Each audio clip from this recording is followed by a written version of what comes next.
Hello दोस्त, welcome to my YouTube channel. तो चलिए आज हम लोग पढ़ते हैं रिस्पायरेटरी सिस्टम और इसे हम इजी भाषा यानी आसान भाषा में समझते हैं।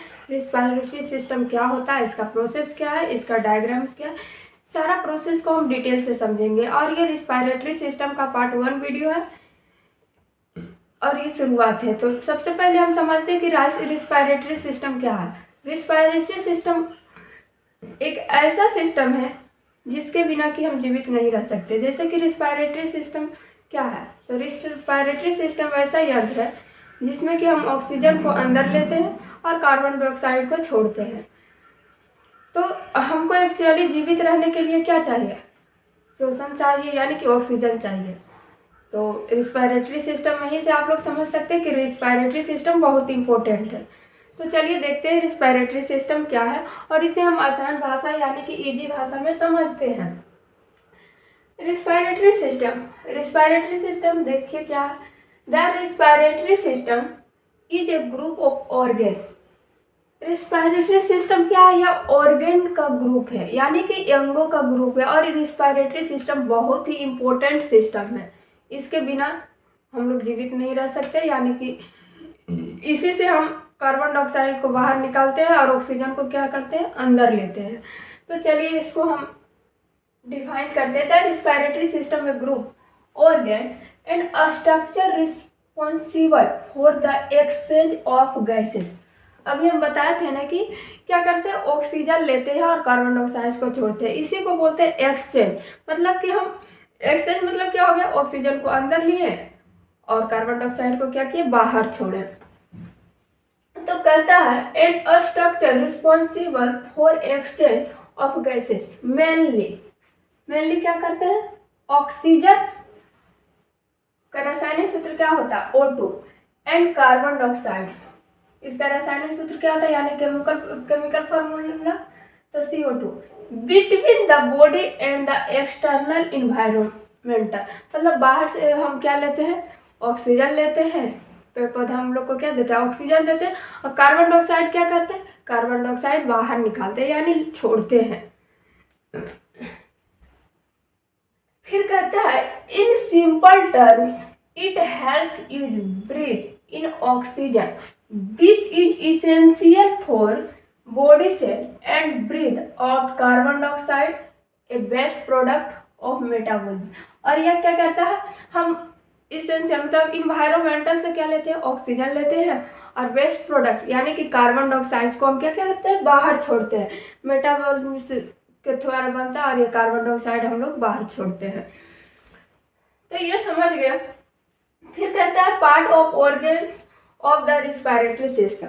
इसका क्या क्या पार्ट होता है ये भी हम इस वीडियो में देख लेते हैं। और इसके अगले वीडियो में हम क्या समझेंगे, इसका डायग्राम के माध्यम से हम समझेंगे कि रिस्पायरेटरी सिस्टम क्या है, रिस्पायरेटरी सिस्टम क्या है और उसका एक एक पार्ट को हम डिफाइन करेंगे डायग्राम के साथ। तो चलिए हम देखते हैं कि पार्ट इसका क्या क्या है। फर्स्ट नंबर में है, इसमें 2 पार्ट होता है। रिस्पायरेटरी सिस्टम में कितना पार्ट होता है, 2 पार्ट होता है। एक अपर रिस्पायरेटरी सिस्टम होता है और एक लोअर रिस्पायरेटरी सिस्टम के होता है। क्या होता है, एक अपर रिस्पायरेटरी सिस्टम और एक लोअर रिस्पायरेटरी सिस्टम। तो चलिए हम सबसे पहले देखते हैं कि अपर रिस्पायरेटरी सिस्टम में क्या क्या आता है। तो देखिए फर्स्ट नंबर क्या आता है, नोज आता है, नेजल कैविटी आता है, पारानेजल साइनस आता है। क्या आता है, पारानेजल साइनस। अब 4 नंबर में क्या, फेरिंग्स है जिसको कि हम थ्रॉट भी बोलते हैं। और इसमें फेरिंग्स को भी 3 पार्ट में डिवाइड किया गया। कितना पार्ट में, 3 पार्ट में डिवाइड किया गया। फर्स्ट में क्या है, नोजोफेरिंग्स।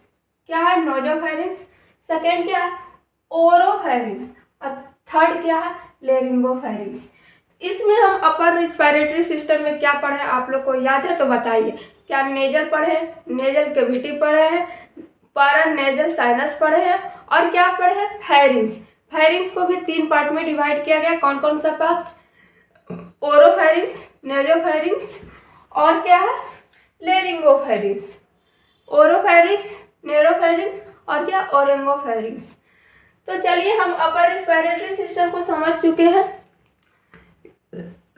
अपर रिस्पायरेटरी सिस्टम का पार्ट भी याद हो चुका होगा को यदि नहीं होगा तो वीडियो देख लीजिएगा अच्छे से, और लास्ट तक इन तक वीडियो तक को देखिएगा ताकि आप लोग को अच्छे से समझ में आए और अच्छे से नोट्स बनाए।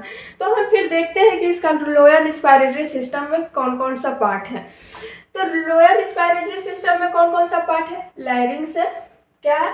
लैरिंग्स है, ट्रेकिया है, ब्रोंकी है और ब्रोंकियोल्स है, एल्वोली है। तो लोअर रिस्पायरेटरी लैरिंग्स, लैरिंग्स को क्या कहते हैं? वॉइस बॉक्स, यानी कि स्वतंत्र, यानी जिससे जो हम लोग को वॉइस निकलता है, वोकल कॉर्ड है, इसी को हम इसीलिए हम इसको क्या कहते हैं? वॉइस बॉक्स भी कहते हैं। किसको? लैरिंग्स को क्या कहते हैं? Voice box. इसको बहुत अच्छा से आप लोग याद रखिएगा, इसीलिए हम आप लोग को बोल रहे हैं कि वीडियो इन तक देखिएगा ताकि आप लोग को एक एक पॉइंट याद रहे। फिर क्या है? ट्रेकिया। क्या है ट्रेकिया? इसे हम क्या कहते हैं? Wind pipe. विंड पाइप क्यों कहते हैं? और इसका शेप जो रहता है ट्रेकिया का सी शेप रहता है, और इसका लेंथ यानी कि लंबाई कितना होता है ट्रेकिया का? क्वेश्चन में ये सब बहुत सारा आता है, इसलिए हम पॉइंट को कुछ बता दे रहे हैं डिटेल से। तो ट्रेकिया का लेंथ जो होता है यानी कि लंबाई जो होता है 10 से 12 सेंटीमीटर होता है। कितना होता है? 10 से 12 सेंटीमीटर होता है। और लैरिंग्स जो है प्रेजेंट कहाँ रहता है? तो ये जो है फेरिंग्स और ट्रेकिया के मिडिल पार्ट यानी कि मध्य भाग में रिलेटेड यानी कि लोकेटेड रहता है, बीच में रहता है। किसके? तो फेरिंग्स और ट्रेकिया के बीच में यानी मिडिल पार्ट में रहता है। क्या? तो लैरिंग्स, और लैरिंग्स को हम क्या कहते हैं? वॉइस बॉक्स भी कहते हैं। तो आप लोग इसको अच्छे से याद रखिएगा। फिर इसका आगे ट्रेकिया, ब्रोंकी और ब्रोंकियोल्स। तो इसका अगले वीडियो में यानी कि पार्ट 2 वीडियो में हम समझेंगे क्या? इसका अपर रिस्पायरेटरी सिस्टम और लोअर रिस्पायरेटरी सिस्टम। तो सबसे पहले हम इसको देखेंगे अपर रिस्पायरेटरी सिस्टम, और इसमें क्या देखेंगे? नोज के बारे में डिटेल से पढ़ेंगे, नेजल कैविटी के बारे में डिटेल से पढ़ेंगे, और क्योंकि नोज जैसे क्या इसमें पढ़ेंगे। तो ये रिस्पायरेटरी सिस्टम का फर्स्ट पार्ट है, इसको यह काम है। और जो भी ये नोज क्या करता है? एयर पार्ट को फिल्ट्रेशन करता है, एक्सचेंज करता है, वेस्ट प्रोडक्ट को बाहर निकालता है, यही सब नोज का काम है। तो इसको हम और अच्छा डिटेल से पढ़ेंगे। फिर इसका पारानेजल साइनस, पारानेजल साइनस भी कितना होता है? 4 होता है। कौन कौन होता है? तो फ्रंटल साइनस होता है, फ्रंटल साइनस होता है, और क्या होता है? मैक्सिलरी साइनस होता है, और क्या होता है? स्फेनोइड साइनस होता है, और इथेमोइड साइनस होता है। तो आप लोग को कभी कहीं कहीं पूछ सकता है कि साइनस कितना होता है, यानी पारानेजल साइनस कितना होता है? तो 4 होता है। कौन कौन होता है? आप लोग को याद कर लीजिए। फोरेन साइनस होता है, मैक्सिलरी साइनस होता है, इथेमोइड साइनस होता है, और स्फेनोइड साइनस होता है।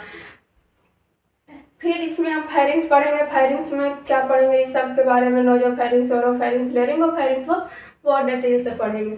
तो इतना हम आप लोग को बहुत अच्छा से यानी कि बहुत अच्छा से समझा चुके हैं, ये आप लोग याद रखिएगा। और वीडियो को अच्छा लगेगा तो लाइक, सब्सक्राइब और कमेंट कीजिएगा। और हम यहीं से लास्ट करते हैं, और इसके अगले वीडियो में हम इसका डायग्राम समझेंगे, इसका पार्ट्स को एक एक पॉइंट को डिफाइन करेंगे यानी कवर करेंगे। तो आप लोग को वीडियो अच्छा लगा तो कमेंट, लाइक, सब्सक्राइब कीजिए, और ज़्यादा से ज़्यादा शेयर कीजिए ताकि हम अगला वीडियो और अच्छे से बना के लाएं। और कोई दिक्कत है तो कमेंट बॉक्स में कमेंट कीजिए, उसका सॉल्यूशन हम देंगे। जय हिंद, जय भारत।